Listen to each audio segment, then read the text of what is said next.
Taking businesses to the top. Boss lady, she's a boss lady, yeah. Hello and welcome. So if you are watching this video, that means you are on your way to starting your own very own credit repair business. In this video, I'm going to be explaining to you the steps you must follow when choosing your credit repair name. Before we get into that, I do want to tell you a little bit about myself. My name is Lasandia Reese. I have been in the credit repair industry now for 10 years. I started my business in August of 2018, but I have been doing credit repair since 2014. And I understand, if no one doesn't understand, how frustrating this journey is, especially when you're searching online and you really can't find the answers that you need. I spend my time coaching and mentoring other business owners on the things they need to do to not just start a business, but to be successful. And I have found out, of course, success comes in the smallest things, such as naming the business. So finding a name that you like is not the only thing that you want to consider when it comes to naming the business. Your business brand in its entirety, it will come through across in the name. When customers first hear about your business, they're going to hear your name. When customers first look at whatever you're offering for your business, they're going to see probably your logo, shirt, brochures, flyers. So the naming of your business is a very, very big deal. And a lot of times too, I remember me when I first started my business, every name stresses me out with choosing the perfect name to just not wanting something that's overwhelming, but not wanting something that's so simple. So I get it. So I'm going to just give you the steps that I have done when it comes to choosing every single name for every business that I have ever launched. I'm also going to be telling you about things that credit repair companies, the do's and don'ts for names in credit repair, because you are entering into a high risk business. So you want to make sure that when you name your business, you're doing it right. So naming your business something that is memorable is very important. Your brand, it can make or break your ability to stand out from the other thousands of credit repair companies and just businesses overall. So does the name convey something with meaning? The name of your business, again, is the most important, especially if you are attaching the name to something that's touching, very sentimental, or just an interesting story for all, overall. For me, my name worked perfectly with just the meaning behind my business. So the name of my business is Credit Miracles Credit Repair.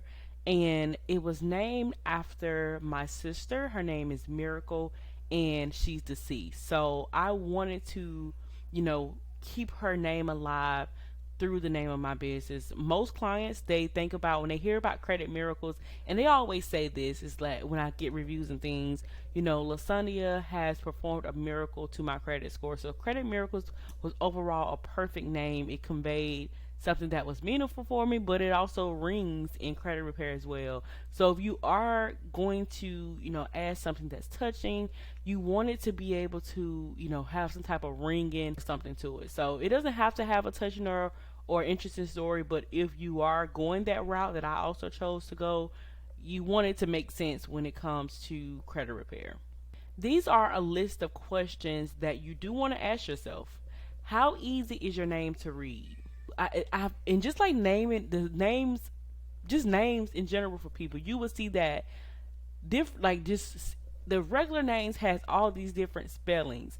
So you don't want people to look at your name and not know what it is you're talking about. Do not be fancy with the spelling of your name. If you're gonna name your basic, whatever the most basic spelling is to the business, keep it simple. I promise you, in your logo as well as your name, less It's more. Keep it simple. Does it sound like a credit repair company? Does it sound like a company to know to people that actually knowing like what you're going to be doing? So of course you see in credit repair, you see financial solutions, you see credit repair, you see consulting, you see all those things. You want people to know what it is that you do. I know, of course, when you hear people saying like, "Hey, don't put credit in your name." You've heard it. You're probably gonna forever hear it. I have my own, and everything I'm gonna be teaching is my opinion, my experience. So it's not really a right or wrong. It's just that's not what I teach. Learning all these different things. But anyways, let me get into it. So when it comes to naming your credit repair business, I don't say shy away from having credit repair in your name. A lot of times I've seen, or not a lot of times, sometimes when people deciding that they want to stay away from having credit repair in their name, they're not trying to use services that are credit repair friendly. For instance, they're trying to get loans that don't necessarily approve people that do credit repair.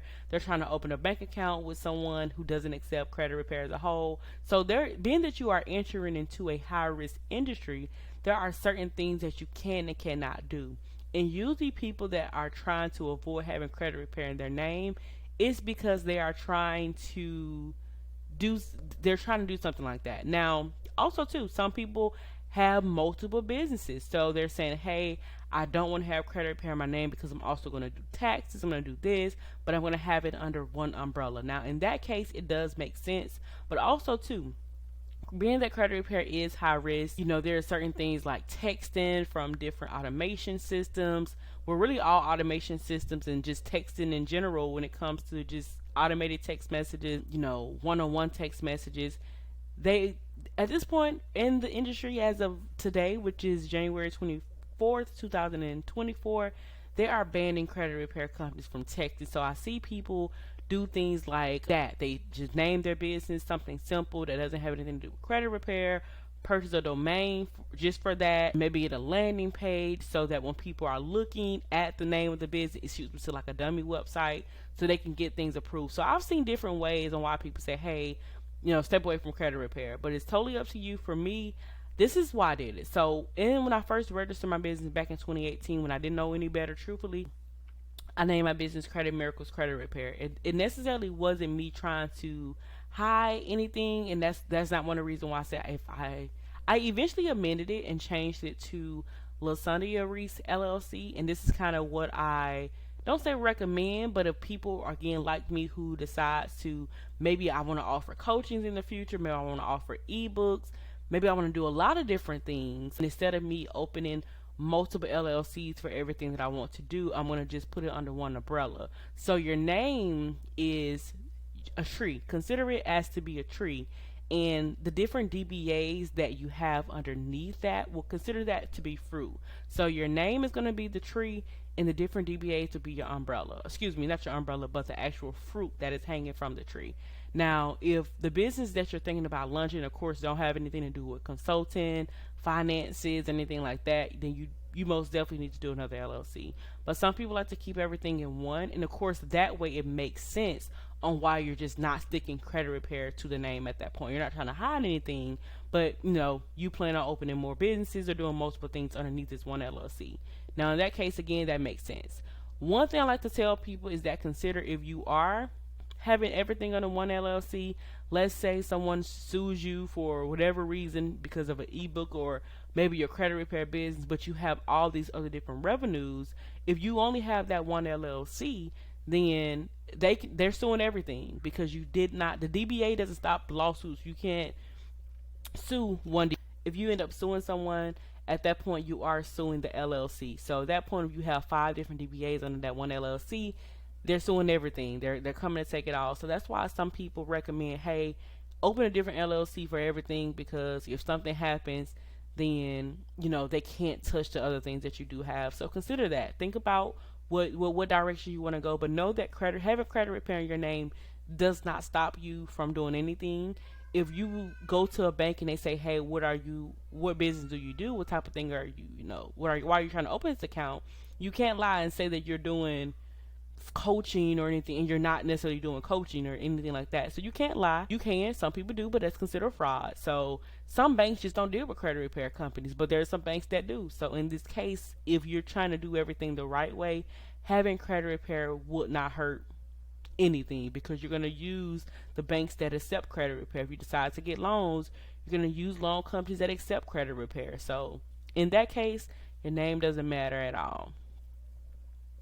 Is it a name that people will remember or find appealing? You want a name that rings a bell. People, when they hear it, they know it's you. So keep it very, very simple but interesting, and make sure people know exactly what you do. Again, simple in the way that you're spelling it. Will people remember the name next year? I have seen, again, mentoring and seeing people opening and closing credit repair business. People love trends and like to hop on different trends.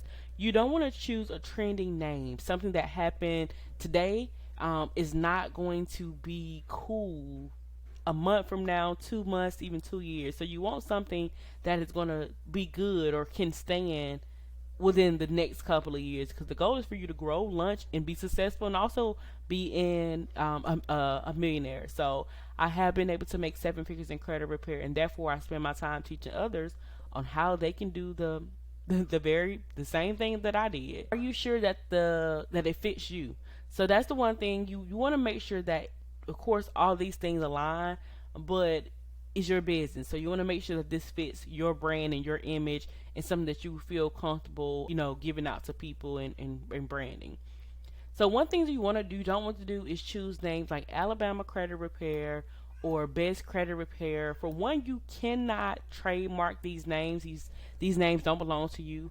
And let's say I use Alabama for instance because that's where I am in. But let's say your state, whatever state you're in, Texas, whatever state, you don't want to put a state on it in credit repair, because again, you can't trademark the state. That's one thing you can't trademark that name for the state that you're in.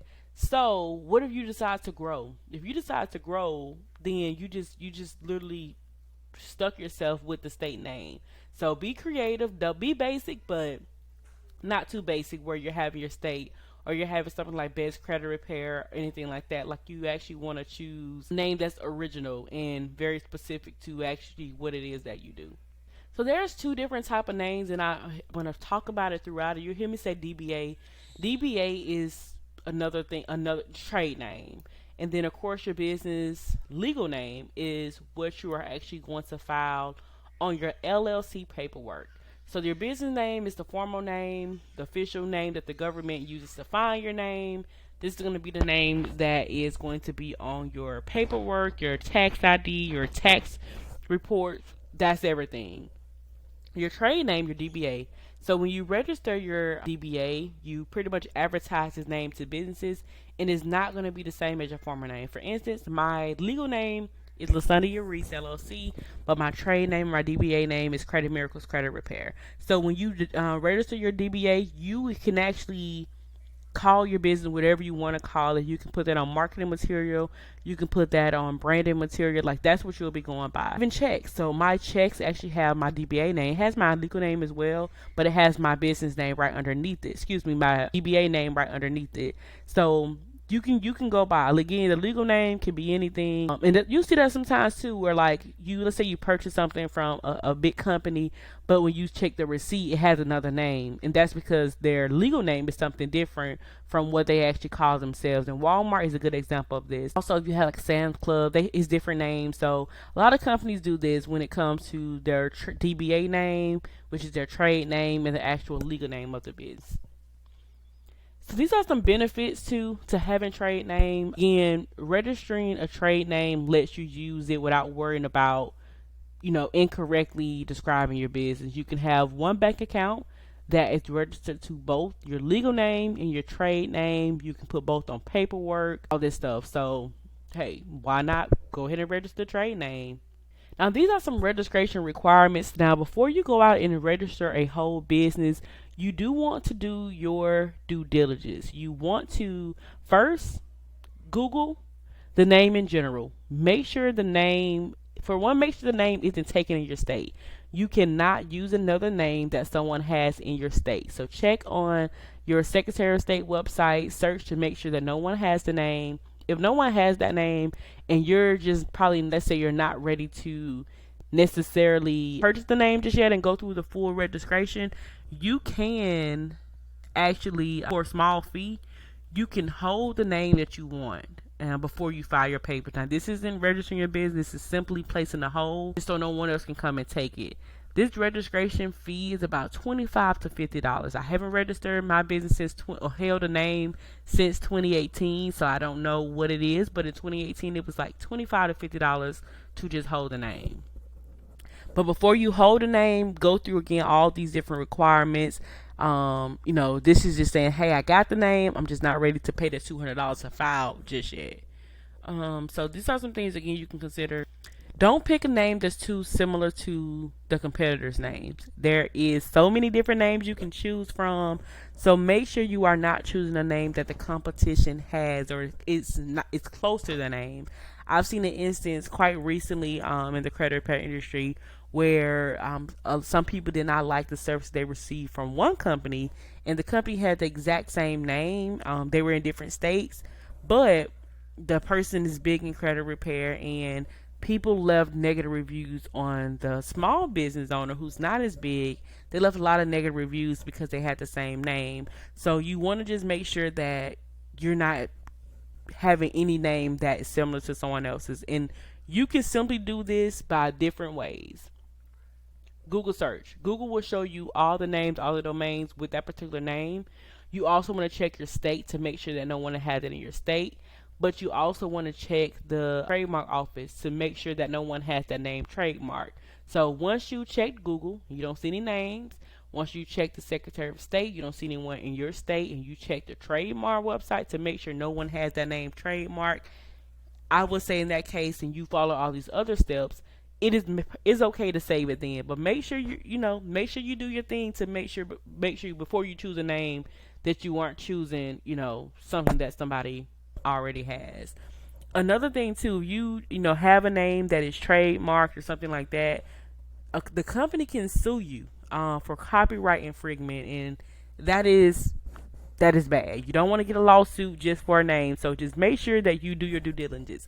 I wish somebody would have told me all this stuff when I started my business. There was no YouTube video. There was no one I can find to teach just the basic information that would have saved me a lot of having to again revise in the future and do all those things. So click, subscribe, do what you gotta do, put comments if there's anything that you want me to talk about that you don't see already posted. I do have a free Facebook group online on Google, and I have all the links and everything that you can choose. You can join my free Facebook group. You can book a one-on-one call with me for 15 minutes. I have 15, 60, and then 90-minute calls. You can book a mentorship. So I'm here to help you get your business to the top. But just with these free, valuable information, you can get a lot done. You can feel a lot better in the steps that you're following, just having me to teach you the basis of starting your credit repair business. Next thing is getting a .com domain name. Do not get a .org, .biz, or any other domain extensions. .com is linked to established businesses. Anyone that's established has this. You can kind of search online to see what .net, .org, and .biz like. It stands for different things, and it probably don't represent your business. So I would stay away from those, and again, go with .com. You may gotta play around when it comes to finding the .com for your name. It's gonna stress you out. But again, choose .com for your domain. I highly, highly, highly recommend it. The next thing you want to do is get feedback on a name, because again, it's gonna sound good to you because it's your business. But ask 5 to 10, gather a list of 5 to 10 names, as family, friends, trusted individual, co-workers to kind of help you choose. When people begin to say it to you, you get to kind of hear how it sounds as well. They're going to give you the honest feedback on it. So just before you choose a name, just make sure that you are choosing a name that carefully it's gonna stick. You want it to stick for a long time. So my name has always been the same as far as Credit Miracles Credit Repair. The only thing that I've done differently, instead of that being the legal name, I just made the DBA name. But I love my name, so I don't ever plan on changing it. So you want a name just feels the same way, that's gonna stick to you for 5 to 10 years down the line. Make sure you are personally happy with the name. Again, you are the business owner, so you you choose. It's totally up to you. You'll have to deal with this name for a very long time. So make sure that you are personally happy with the name that you're doing. And then the main thing is focusing on just getting it right the first time. If you have some trouble getting the name, there's this website called Business Name Generator. You can put keywords in. They'll come up with some stuff and just help you choose a name that you feel like is right for you. So again, follow this video, put a little checklist, follow these steps, and choose the correct credit repair name for you. Is there anything that you want me to talk about? If you have questions about this video, put those in the comments. Subscribe to my YouTube channel. Follow me on all social media platforms at the Credit Professor. On Facebook, you can also find me. So I'm here to help you grow and scale your credit repair business. Thank you for taking the time to watch this video. Like it, share it. That's how I'm able to spend my free time creating content for you all and the number of views that I get. Thank you again for your time and have a great day.